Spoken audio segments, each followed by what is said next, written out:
Hey everyone, my name is Krisell Valenzuela, and I am the multi-dimensional medium behind Krisell Can. Thank you so much for joining me tonight. It is another night of community readings for collective healing, in which I give readings to whomever joins and like to keep it fun and fresh. And so what I do is I like to do it by not having you share your question or what your intention is. I have you drop me an emoji and I go off of that. So if this is your first time joining me, or even if it's your second time or you've joined me before, drop me a hi. Let me know where you're joining from in the comments. I'd love to hear from you. So I'll just give it a few minutes here.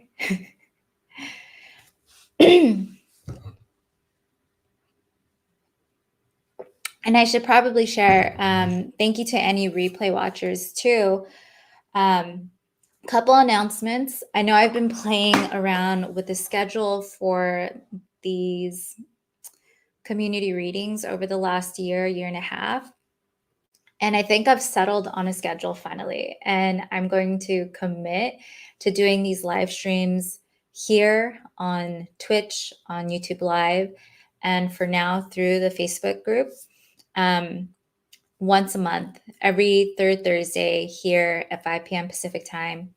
That's 8 p.m. Eastern time.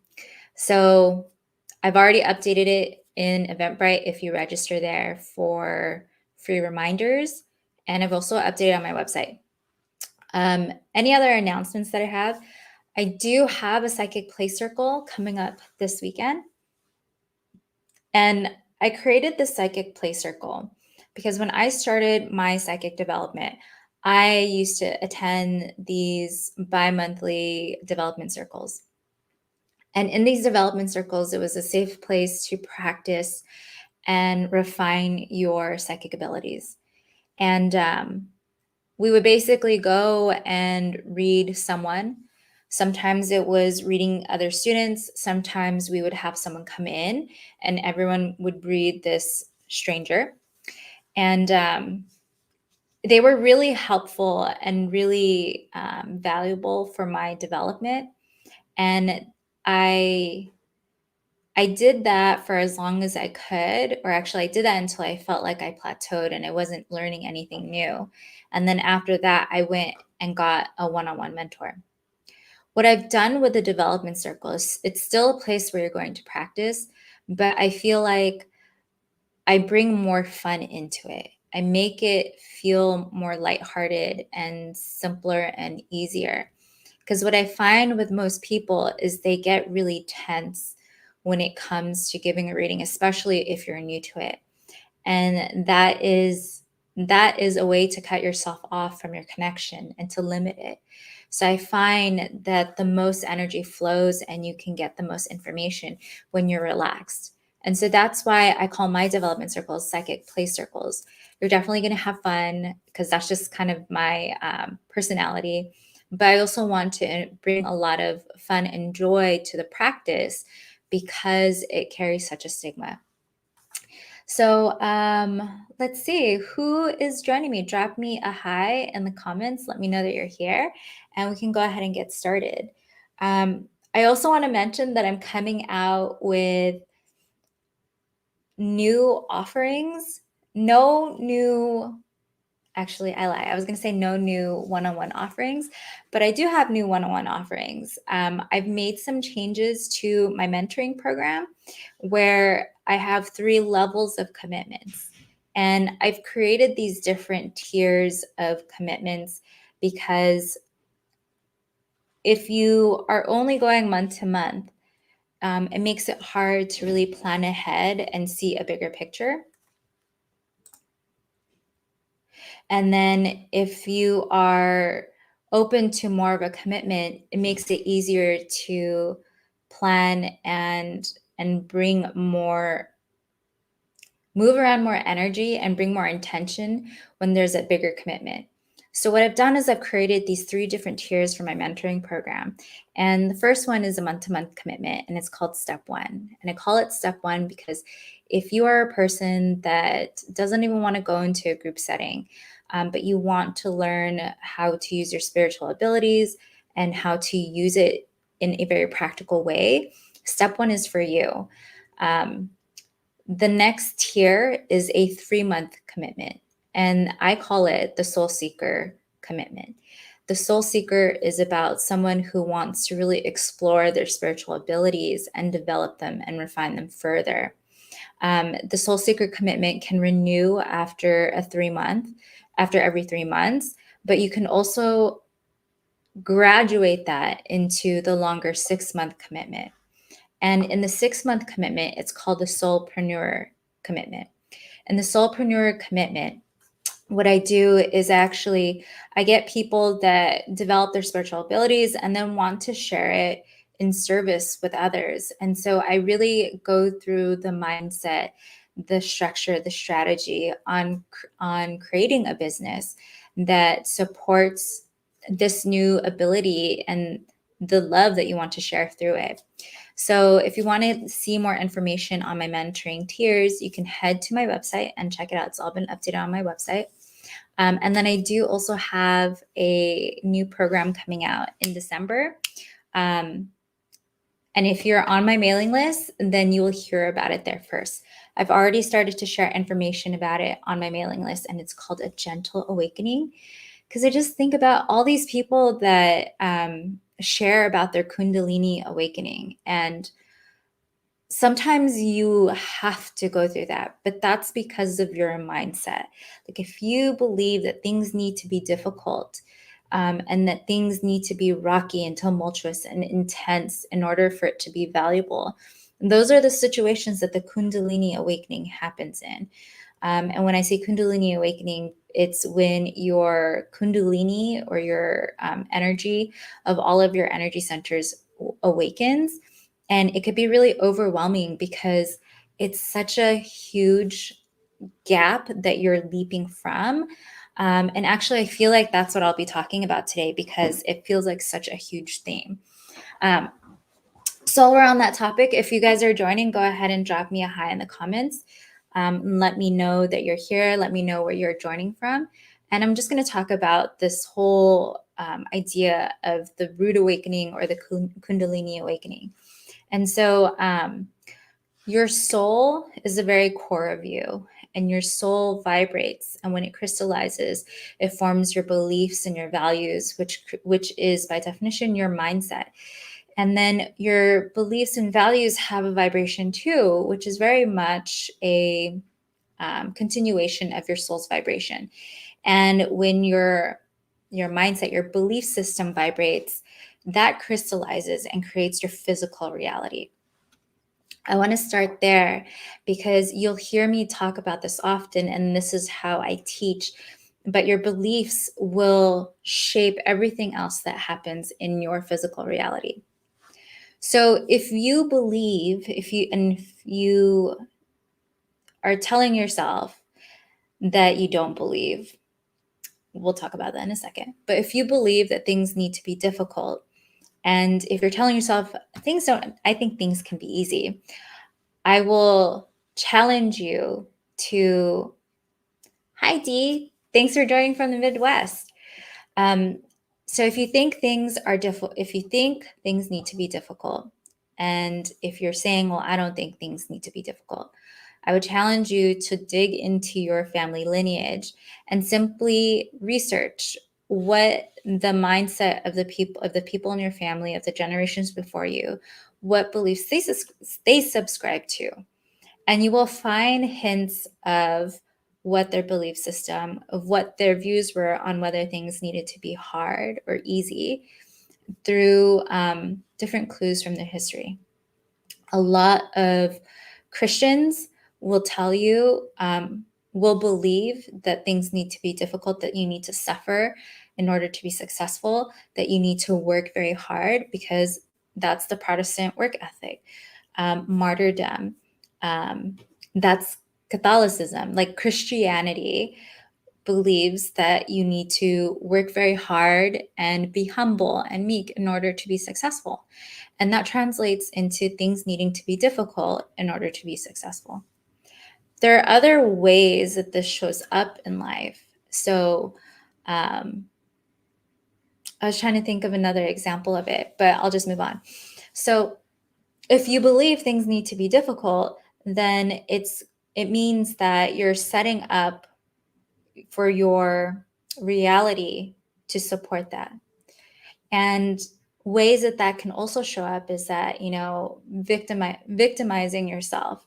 So if you believe things need to be difficult, you may subconsciously believe that by victimizing yourself, that that's actually a good thing, because in your lineage, in your ancestral lineage, you have this story that's played out that says that you are successful, or suffering is good, martyrdom is good.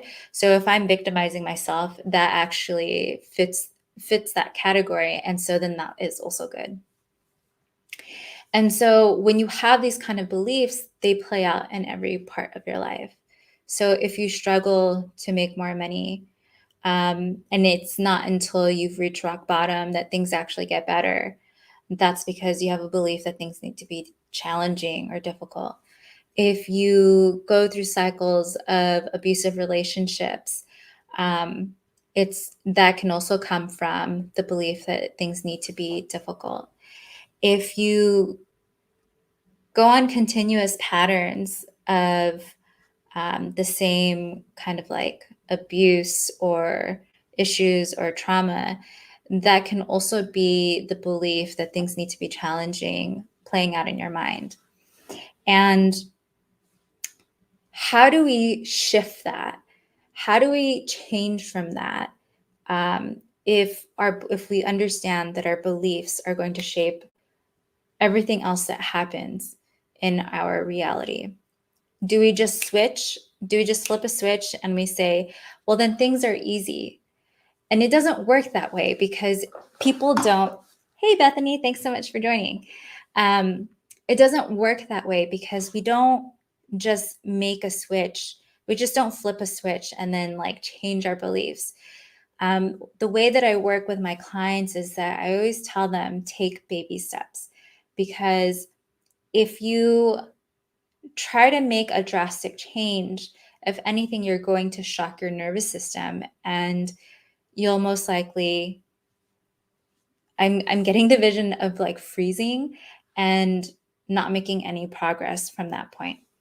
So taking the baby steps, and this is something that I used to get a lot in readings, is that taking baby steps and then it snowballs. And the idea is that when you take the baby steps, you allow yourself to build the muscle memory, and to be able to build the capacity to, like, when you slow down, go through the motions and really build relationship with whatever it is that you're doing, you can build a deeper connection with it and have a deeper relationship with it in order to speed it up and have it happen quicker organically, instead of you trying to like make decisions really quick because you're scared, or because you think that, oh, I've grown up, and this may be subconscious and not conscious, but I've grown up around everyone in my family suffering, and that has been viewed as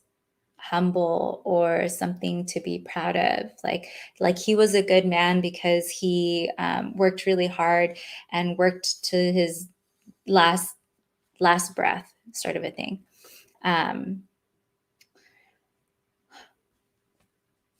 Okay, so I'm feeling, now I'm feeling like one of the things that we can do in order to gently shift beliefs, because I know that there are tools like hypnosis. Like, yes, I facilitate hypnosis sessions. And I know there are also mind shifting tools like theta healing, which is similar to hypnosis. But you don't have to have experience with hypnosis. You don't have to get a session in hypnosis in order to shift your beliefs. Sometimes it's as simple as simply talking to someone, talking out loud. You could be talking to yourself about what this belief is and allow it to exit the body through your voice. And I find a lot of times when I allow myself to talk to myself and think out loud that I question a lot of what I'm actually thinking. And it's having that curiosity and openness to whatever direction that conversation can go, that you can actually shift your mindset. I started doing Uber Eats on days that I don't have sessions to make extra cash. And on those days, I do a lot of driving, and I actually drive with no music on. Radio is off, it's just me in the car and it's silent. And I talk to myself a lot.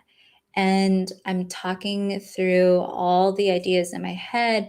And I feel like this time period that I do my Uber Eats, I get so many valuable downloads and integrate so much information and make so many mindset shifts because I'm talking through whatever the idea is, whatever the thought is, and allowing it to kind of like transform before my very eyes, before my very voice. And so coming back to how our beliefs can really hold us back and being able to examine it, allow yourself to have a conversation with it, allow yourself to talk out loud about it on your own. And it's through that conversation and questioning that you can make tiny shifts that are enough to unlock the bigger shift to release that limiting belief. Okay.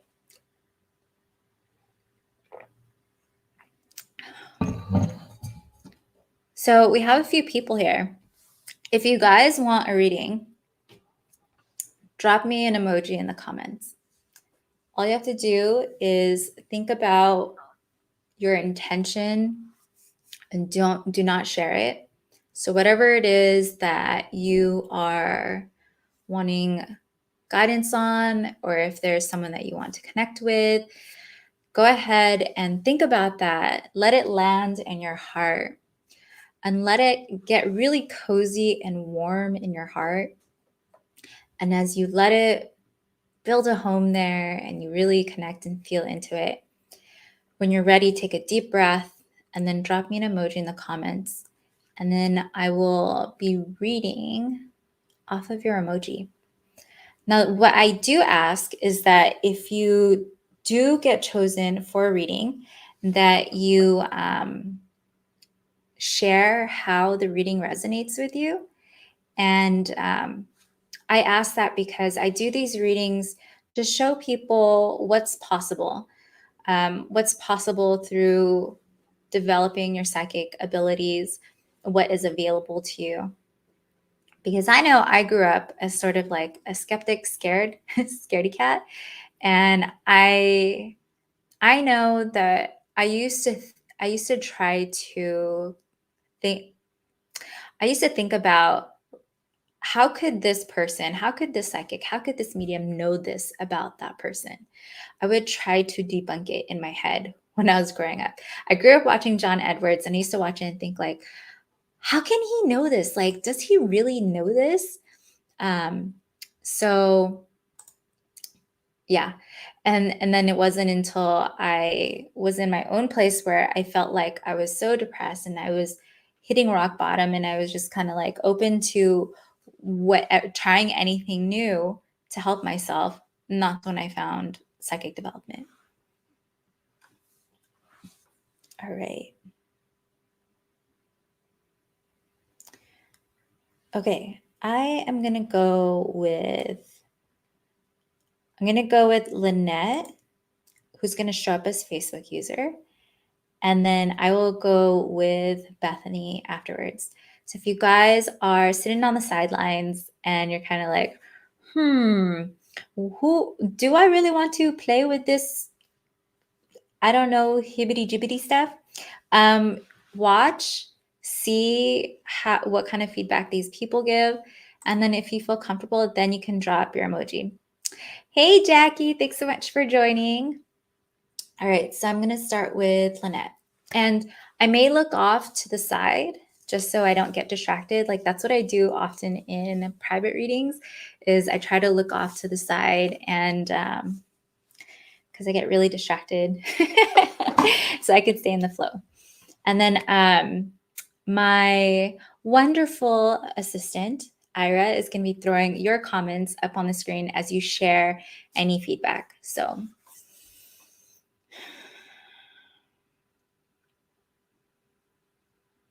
okay, so the first thing I see is I feel like I don't see any identifying information for you, but what Spirit is showing me is it looks like it's your social media avatar or whatever photo you put up on there. Because, and I say that because it looks like a generic one that I've seen with like other people, where you just throw up any photo up there and you know it's with a phone or you know it has flash on because your color is kind of washed off because the light is so bright. But the background is very, you know, it's nighttime, lots of brown, lots of dark. Actually looks like a sunroom because there's like windows all around. And then it kind of looks like wood paneling on the bottom. But let's see here. The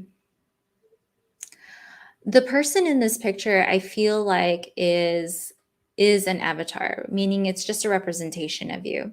And what I see is it's like I see this small woman, but then it's interesting because the woman who looks like a grown adult woman but short, it transitions from like her to a child. So I feel like the message here has to do with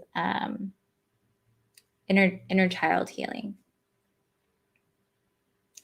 And when I see the woman, I see her, she's the way she stands, she has her shoulders pulled back. So the heart is out and open, presented for the world. And she stands, it feels confidently. But then when I see the little girl, she's closed and she's like her arms aren't crossed, but her arms are closed. Like maybe she's holding her wrists together. And it's almost like it's kind of guarding her heart and kind of her front. And when I see this woman, she just kind of like shakes her head and it feels like shaking it off is what it feels like. And in particular, she shakes her head and she sticks her tongue out. And it feels like this woman has this really outgoing personality. Maybe some people might even think that she's a bit wild, but deep down there's this little girl and she feels very timid. And it almost feels like this outgoing part of you is it feels like that part is some sort of, the word insecurity comes up. Like you're really a timid person, but there's the part of you that fears abandonment. And so you overcompensate by having this more outgoing, more boisterous, louder persona. And what I feel like your higher self is trying to tell me, because I don't feel like it's an actual ancestor coming through, I feel like this is from your higher self. It feels like helping that timid part feel more safe to be themselves. So the idea of being outgoing with authenticity, not to say what you're doing is fake, but to do it from a place of love and acceptance as opposed to like seeking attention. And it doesn't even feel, I mean, I want to say it doesn't feel like seeking attention because I don't want to offend you, but it feels like it comes from the fear of abandonment. that feels better to say than seeking attention. So it feels like, so what I see is then the adult version walks over to this young, timid girl, and you actually nurture her. So it feels like giving her a hug and showing her affection, but then to stand with her as she comes out and joins with a bigger crowd. So this feels like the part of you that feels like it's really timid, um, and maybe even a little is scared the right word? She says no. But the part that feels timid and shy, um, overwhelmed, yes, overwhelmed is the right word. So not scared, but overwhelmed. That part of you, nurturing that part of you, would allow you to feel more whole, um, and give you more peace in how you show up with others. And when it comes to showing her affection, it's not even necessarily giving her a hug, but creating the space and giving her the freedom and the safety to be as her. So it's like you can give, I feel like it's very exhausting how it may feel when you go out and have that really outgoing personality, almost like you're on show. And so it feels like allowing yourself to rest, and it almost feels like pressure to be out in public, like almost pressure to socialize. And there, like, you don't have to. It feels like the message is people will still love you even if you decide to care for yourself. Like, even if you decide, like, tonight I need to stay in and I need to rest, like, I would feel, um, that would feel very good and nourishing for you, and people would respect that. They're showing me people that are like, the word ball busters comes up, but it feels like they're kind of like hecklers, like they joke a lot. And so it feels like those are the people that give you a hard time and you feel the pressure to come out, socialize, and like hang out or whatever. And it feels like those are people, like that's just their personality, but they wouldn't actually um, disrespect you for taking care of yourself. I feel like, so the way I see this is that I'm seeing the avatars interacting, like they're hugging you, they're putting their arms around you. And it's like, yeah, they give you a hard time, but in the end, they're just joking and they really do care about you and they want you to care for yourself too. And that's the vibe that I'm getting from them.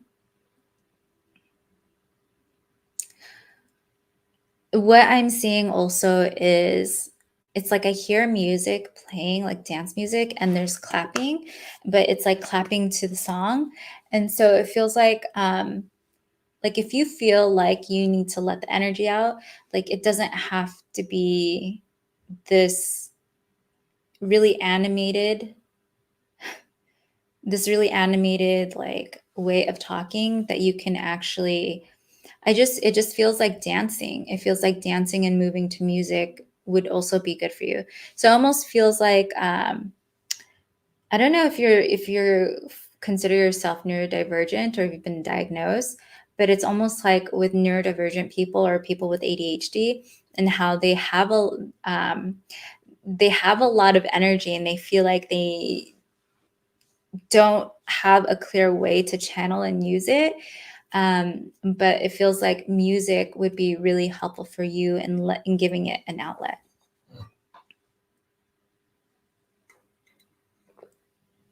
Okay, I'm hearing talk about the boyfriend. And I ask, is there a boyfriend? And they said, no.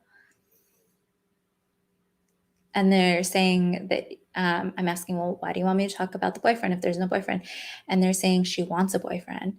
And I'm just asking, is it her that wants a boyfriend? Or is it someone else that wants a boyfriend? They're saying, no, it's her.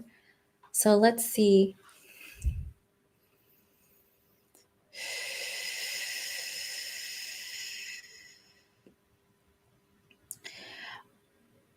I feel like Okay, so I just need you to verify when you start sharing that you are actually short, because I see this really tall man next to you, and it feels like that is your ideal mate. Like you want someone that's tall, and someone tall with like a really strong muscular build, because that's what I see kind of like next to the avatar, and then I see you like smiling up at him.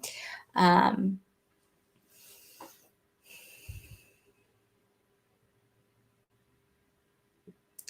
and what I'm seeing is like I see this figure of the man show up, and then I see you kind of like stand next to him, and there's like this big cheesy grin next to him.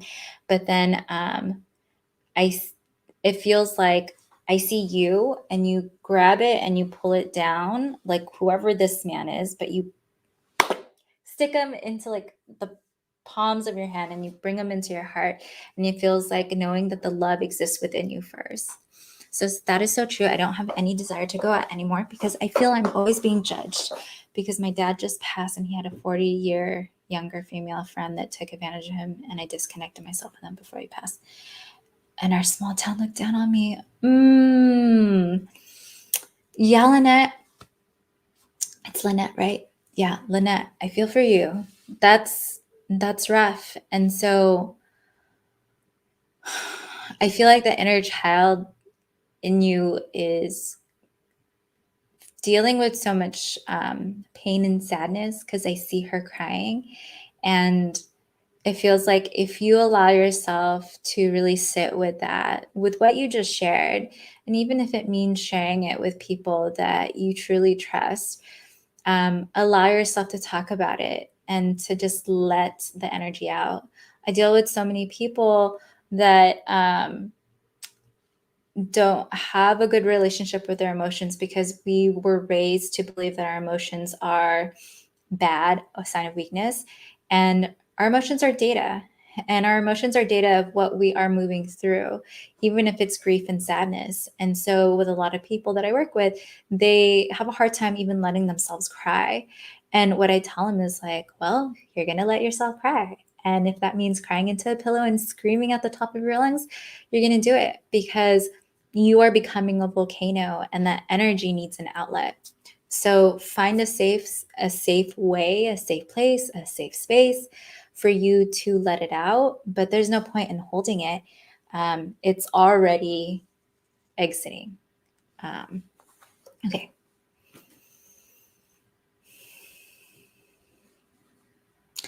All right, Lynette, I feel that that is the end of your transmission. So thank you so much for letting me read for you and for sharing how that resonates with you.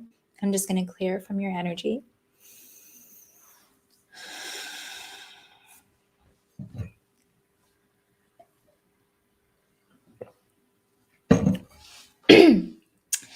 Yeah, that last part about the man, I'm not sure. As I always say, take what resonates and you can leave the rest. Um, I do wonder if you have kids, if you have a child, like if you have a daughter that wants to date, because I did wonder, I was like, but is this really for her or is this for someone else? But again, take what resonates and leave the rest. So I'm going to read for Bethany next.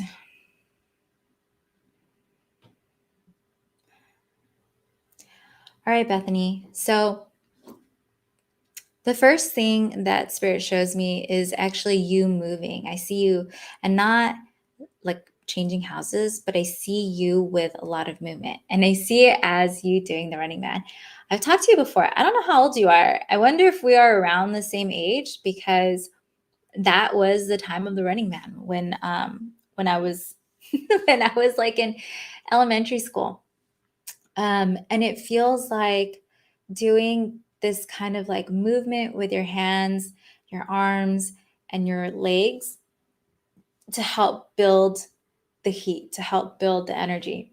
I know you're in the New England area where it gets really cold. And I see you outside doing this, and I see you with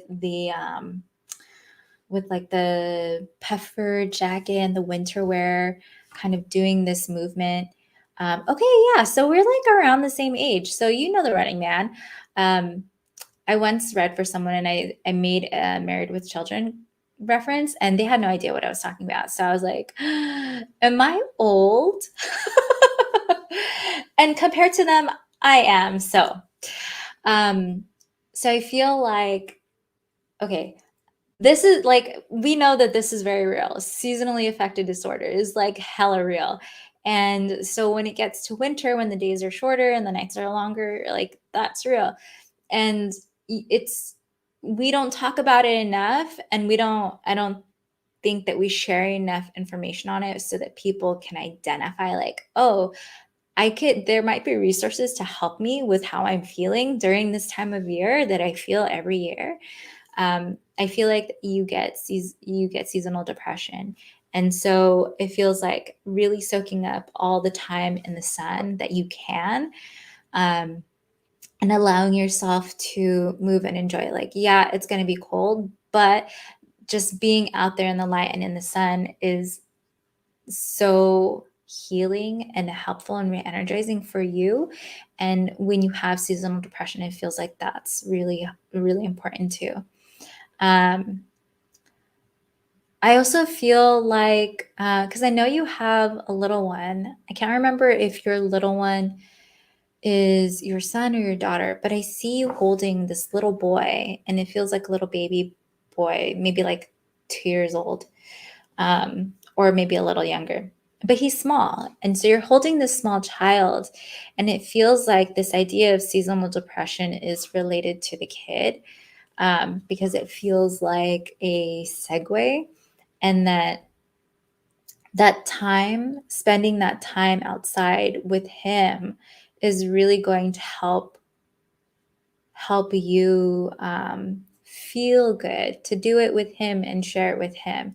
I feel like this is also because when we don't talk about this enough, but this is indigenous belief as well, that what you experience and carry within your energy is passed on to your kids. And what happens, even while you're okay, so as a woman, as a cervix bodied woman, whatever happens to me while I have my eggs, um, it's being transferred cellularly into the energy of my kids. And they carry that, whether they know it or not. And whether I choose to tell my kids about what I went through while in my life that they are carrying from me, whether I tell them or not, they're going to be carrying it. And so it feels like there is this, like, something happened while you were pregnant with him, or even before. And that could be the trauma from being a transracial adoptee, that he's carrying some of it. I feel like he's really sensitive, and that's why it's like you two together are going to be walking around in the sun, being in nature. And like, I've seen your photos. I've seen your photos of your neighborhood, and it's like it's all nature. So it feels like it's really easy to do, but maybe it's not during the winter because of snow and temperature. Let's see. I feel like you're really frustrated too, and it feels like you're searching for something. You're looking and you're looking, and it's like, I know where this is. I've done this before, but for some reason I can't find it in the place that I left. And the way that I see this is like, I see you searching through a cupboard, and you're frustrated, and you're just like checking, double checking, triple checking, and sometimes when things like this happen, um, when this happens to me, when I feel like I'm looking for something and can't find it, what I usually do is I take a break, because what's happening is that the energy of having to look for it and the frustration of not finding it are clouding my ability to actually locate it. So taking a break, whether that be taking a walk, indulging in your favorite craft, reading a book, whatever, taking a break from it for a few moments and breathing through it and allowing yourself to just really clear and then come back to it will help you. I actually feel like this has to do with I feel like this has to do with your coaching business, because it feels like you know exactly what you're looking for, and you're so clear on what it is. But sometimes, actually sometimes, but in this, what I'm seeing is you're getting frustrated because it's not there. One thing I want to share, and I just shared that I started doing Uber Eats, driving Uber Eats and doing food delivery. Um, and that has actually helped shift the energy in my business. And I'll explain how and why. So I recently started really burning through my savings for when I quit my job. And the last 2 weeks um, have been really slow in my business. And so I was starting to low key freak out about like, how am I going to pay for my expenses? Like this office and stuff. And then I started doing Uber Eats, and I actually love doing it. I love how easy it is. I love that I get to change my environment and have different scenery. And I love that I drive in downtown LA, which I sort of miss the city. And I love that it's so active. Like I'm not sitting at a desk all day. I drive around a little bit, but I'm mostly running around on the streets, running up to these high rise apartments and delivering food.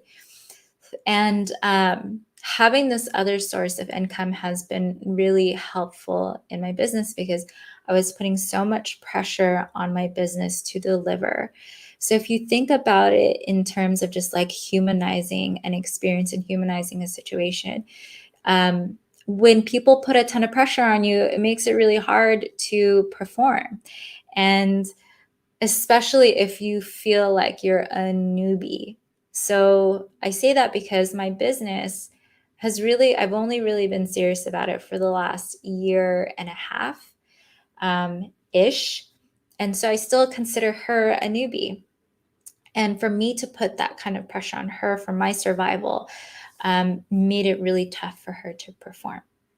And so, what can you do to take the edge off of to take the pressure off of your business to be exactly where you need it to be? Could you do it by, I was going to say, by allowing yourself more joy and play? And in my head, I heard that yes, yes, yes. So if you're not booking the clients, if you're not booking the sessions or whatever, then what can you do instead of obsessing over it or even freaking out about it or panicking about it? Is there a hobby or a craft that you love that you could do that would help take your mind off of it and bring you back into the energy of enjoying your life? One of the things I also started doing is I learned how to crochet as a kid, and I haven't really touched it in the last few years. And so I started crocheting more often. And it's a craft that requires your concentration. So started I started doing that recently, and it's like that's all I'm doing. That's all I'm doing, and that's clearing my mind, and it's very meditative. So Bethany wrote, "On point with nature. I don't enjoy it enough as I should, but it's hard at times, and I feel some of it has to do with my experience as an adoptee. Yes, I do feel I'm searching at times." Let's see. Is there more, Ira?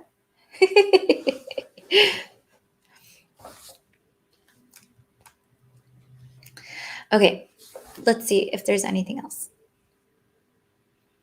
No, higher self says that's it. So thank you so much, Bethany, for letting me read for you. And I'm just going to clear our energy.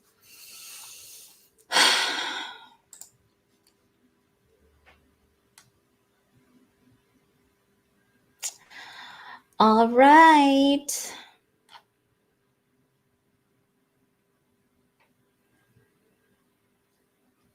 Oh, yes. Yes, on painting. I also signed up for an online watercolor class, and it was like $27. And I haven't even gone to the part where they teach you how to paint flowers and pretty things or whatever. I've only watched the part on color theory and practicing your mechanics of brushstrokes and stuff. And that has been really therapeutic for me too. So, something I mentioned in my newsletter for November is that these last these last couple weeks of November are basically like the last year packed into 2 weeks. And so what you're going to notice are themes replaying. So if and for example, my partner and I were separated earlier this year, and when we came back together, it was a conversation on responsibility and partnership and communicating and all those different things. And in the last 2 weeks, it kind of like blew up, and I felt like it was that all over again. And we just had a conversation today, and um, I told him, I was like, we had this conversation. This is not a new conversation, and it's not fair for us to treat each other this way.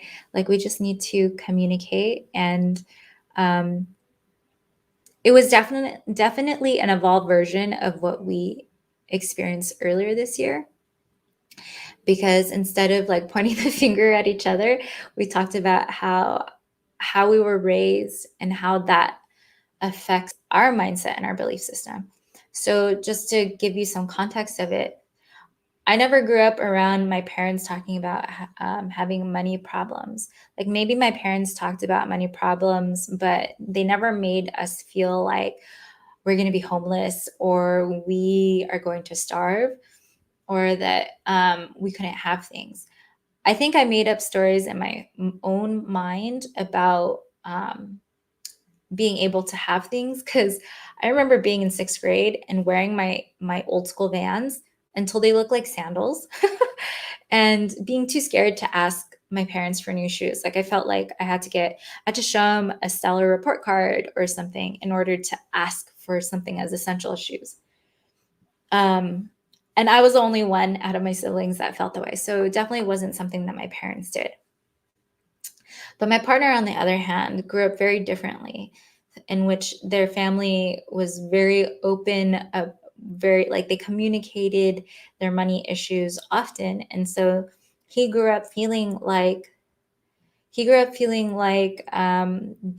tomorrow they could be homeless.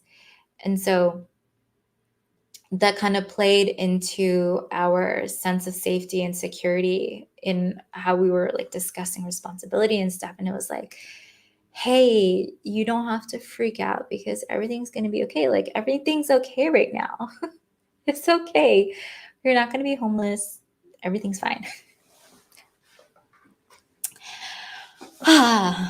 So let me know. Do you feel like you're repeating what things happened for you earlier this year? All right. So if there's anyone else that's interested in a reading, drop me an emoji,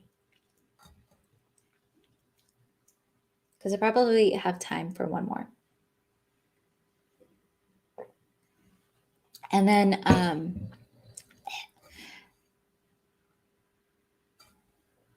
because not everyone was here at the beginning, I just want to share, I'm changing the schedule of these community readings, and I'll only be doing them once a month, and it'll always be the third Thursday.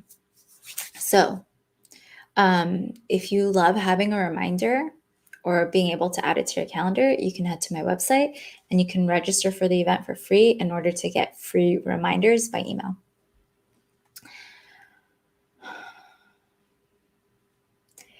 If no one else is interested in reading, thank you guys so much. And I will see you next month. If you're not already on my mailing list, join my newsletter to learn all about my latest program, A Gentle Awakening. It starts in December. Thanks, guys, and have a good night.